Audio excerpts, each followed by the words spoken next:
O Senhor esteja convosco. Ele está no meio de nós. Proclamação do Evangelho de Jesus Cristo segundo João. Glória a vós, Senhor. Naquele tempo, disse Jesus aos seus discípulos: Agora parto para aquele que me enviou, e nenhum de vós me pergunta: para onde vais?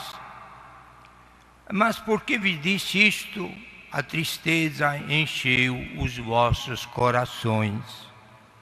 No entanto, eu vos digo a verdade: é bom para vós que eu parta. Se eu não for, não virá até vós o defensor. Mas se eu me for, eu vos mandarei. E quando vier, ele demonstrará ao mundo em que consistem o pecado, a justiça e o julgamento. O pecado, porque não acreditaram em mim. A justiça, porque vou para o Pai, de modo que não mais me vereis. E o julgamento, porque o chefe deste mundo já está condenado. Palavra da salvação. Glória a vós, Senhor.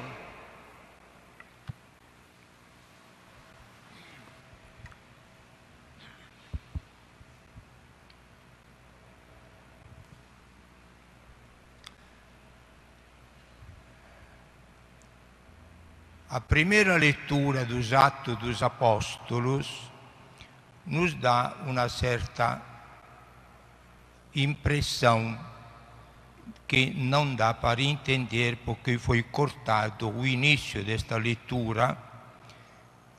Paulo e Silas foram fazer a primeira pregação do Evangelho em terra europeia. Da Grécia, Turquia, Grécia atual, foram convidados a pregar na Macedônia, que é o primeiro país da Europa. Na capital, Filipos, que foi construída pelo pai Filipe II, do grande Alexandre Magno. E nesta cidade, Paulo se dá bem no início. Mas depois de 3 dias, aconteceu que ele libertou uma escrava, uma jovem, uma adolescente escrava, de um espírito de adivinhação, cujas adivinhações davam muito dinheiro aos patrões. E Paulo, de repente, dá ordem ao espírito mau desta adolescente escrava de sair. E a menina fica normal, não adivinha mais. E os patrões vão em cima dos apóstolos. E conseguem motivar as autoridades para prender estes judeus estrangeiros que estavam ensinando uma doutrina estranha aos romanos, porque Filipos era uma colônia romana. E foram presos, flagelados e engrafinhados na prisão. Mas um terremoto, diz a leitura de hoje, um terremoto abriu todas as portas, liberou as correntes do cepo onde estavam amarrados os pés, e naturalmente, conforme a lei romana, o carcereiro que deixava fugir os presos tinha de morrer. E ele estava se suicidando. Mas a Paulo gritou: não faça isto, porque o que aconteceu não foi culpa sua. Estão todos aqui, ninguém fugiu, não se preocupe. E o carcereiro, impressionado por esta fidelidade dos presos, ninguém quis aproveitar das portas abertas para fugir, e começou a fazer uma revisão da própria vida. Para encurtar o assunto, o carcereiro, com toda a família, se deixou evangelizar por Paulo, prepararam para ele uma janta, curar as feridas da flagelação e se deixou batizar com toda a família. Este fato da propagação do Evangelho em terra da Europa. Começa assim a evangelização da Europa por parte de Paulo. Porque Jesus, caríssimos irmãos, veio para salvar todos os homens, não só os judeus. Todos os homens e as mulheres, Deus quer, por misericórdia dele, que se salvem e se salvem por Jesus Cristo. E aí nós, com este fato histórico das primeiras experiências evangelizadoras da comunidade cristã, nós entendemos também os evangelhos de hoje. O evangelho que foi pronunciado por Jesus no cenáculo. Durante todo este dia estamos explorando os sermões, as revelações que Jesus fez no cenáculo, depois de ter celebrado a Eucaristia, a primeira missa, e de ter instituído o sacerdócio. E entre muitas belíssimas coisas, acrescentou o evangelho de hoje umas coisas que nós vamos agora comentar. Primeiro, Jesus anuncia que ele está feliz porque está para voltar ao Pai. Ele sabe que vai acontecer daí a poucas horas. Está para voltar para o Pai. E sente uma alegria no coração. Porém, repare que esta notícia entristece os apóstolos. Mas vocês vão ficar tristes, porque eu vou sumir no meio de vocês. Mas esta tristeza vai ser trocada em uma grande alegria, que ninguém vai tirá-la. Este é um fato puramente histórico, evangélico, mas é que acontece sempre no nosso meio, caríssimos irmãos. A nossa vida humana é sempre marcada pela tribulação. Por quanto sacrifício e providência a gente tomar, sempre o sinal da cruz nos acompanha. Faz parte da vida. Mas Jesus veio dar uma solução a esta nossa contingente situação de criaturas humanas e pecadoras. Pelo fato que somos criaturas e não deuses, pelo fato que somos pecadores e pecadoras, muita coisa indesejáveis acontece e sofremos. Mas Jesus nos abre um leque de esperança. Esta tristeza será transformada em alegria. Eis então o anúncio da ressurreição, que não é só o anúncio da ressurreição de Jesus, quase uma visão individualista de Jesus, mas é um anúncio que diz respeito a todos aqueles que vão seguir a Jesus. Seguir ao Mestre significa participar com Ele e como Ele da ressurreição da vida nova, a vida da imortalidade, a quem nós damos o nome de vida eterna. É esta que nos interessa.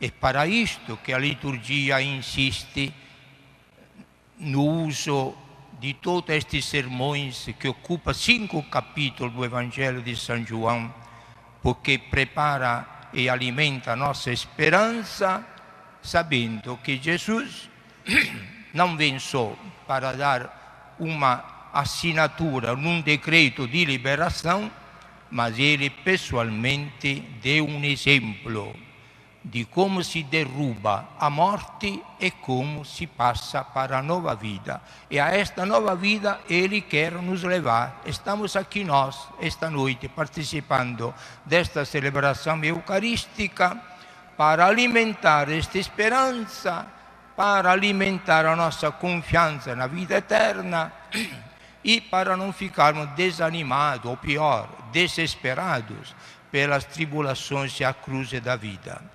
Até São Paulo e Silas, companheiro, foram flagelados para anunciar o Evangelho os apóstolos entenderam que precisa compartilhar também com a paixão de Jesus e a morte. Foram todos martirizados os apóstolos, para depois passar à glorificação final.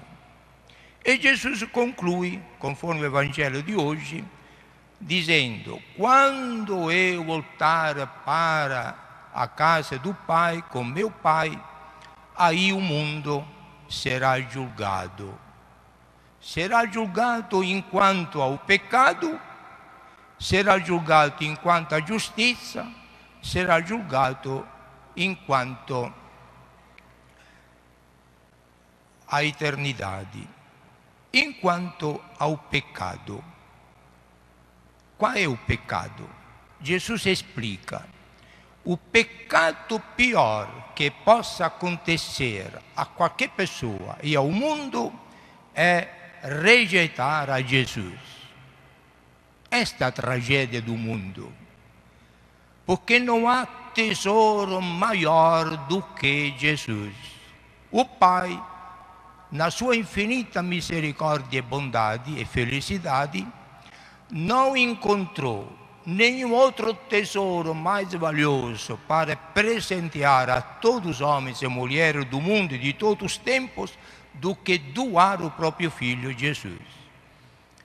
Quem crê a Jesus, acompanha Jesus, aceita Jesus na própria vida, este passa do pecado para a graça, da morte para a vida, da mortalidade para a imortalidade. Então nós temos de alimentar essa nossa fé em Jesus Cristo, colocando como centro da nossa vida. Quem abandona Jesus por outro motivo qualquer, ou por outro apego a outras bens, perde o máximo que podia receber, de graça, porque ninguém tem mérito para receber a Jesus, que será a nossa felicidade eterna. Segundo, será julgado a respeito da justiça. Em que consiste esta justiça? A justiça de Jesus é a seguinte: os homens ficaram muito injustos com Jesus. Na história não houve nenhuma condenação mais injusta daquela que foi feita com Jesus. Crucificaram, condenando a mesma santidade, a justiça encarnada que é Jesus. E os homens fizeram isto, esta máxima injustiça. Mas será feita justiça porque o Pai, quando Jesus será ressuscitado, faz a justiça dele. Aí estende sobre o próprio Filho a vida plena. E Jesus, injustiçado pelos homens, se torna o universal Rei, dominador, Senhor de tudo o que existe, que Deus se criou por toda a eternidade.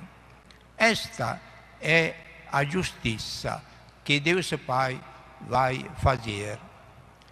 E a segunda colocação, a terceira colocação de Jesus, diz o texto, que Deus vai fazer justiça também a respeito do julgamento. Porque, diz Jesus, o mundo segue a falsidade e a hipocrisia do príncipe deste mundo, das trevas, que é Satanás, que conseguiu levar os homens a se colocar contra o próprio Salvador, rejeitando-o. Jesus então disse aos apóstolos: eu não rezo pelo mundo, não é o mundo material que ele criou, que é obra dele, claro que ele ama e a conserva continuamente, mas o mundo no sentido mundano, materialista, individualista, egoísta, orgulhoso, o mundo que não quer colocar Deus no meio, o mundo que quer ficar autossuficiente.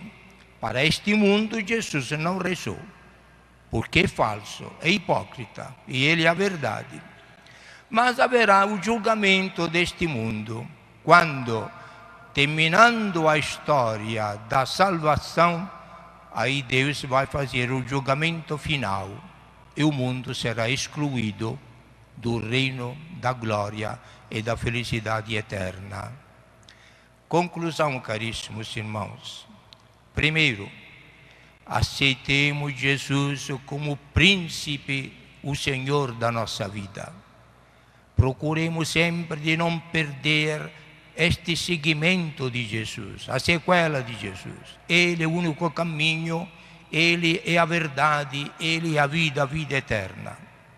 Segundo, não esqueçamos que ao longo da nossa vida, pela nossa ignorância, nosso orgulho, nós podemos ainda continuar esta injustiça, condenando o bem, condenando a verdade, condenando o que Deus nos revela, para não perder, quem sabe, bens que são fruto não de providência de Deus, mas fruto de hipocrisia, corrupção, imoralidade, desonestidade. Isto é já miséria humana que Deus não pode aprovar. E segundo, preparemos-se que haverá um julgamento. O julgamento de Jesus, ele não vem sobre o mundo para julgar o mundo, ele vem para salvá-lo. Mas o julgamento vai ter no fim da história. Aí sim vai se reconhecer quem é que tinha razão, quem é que tinha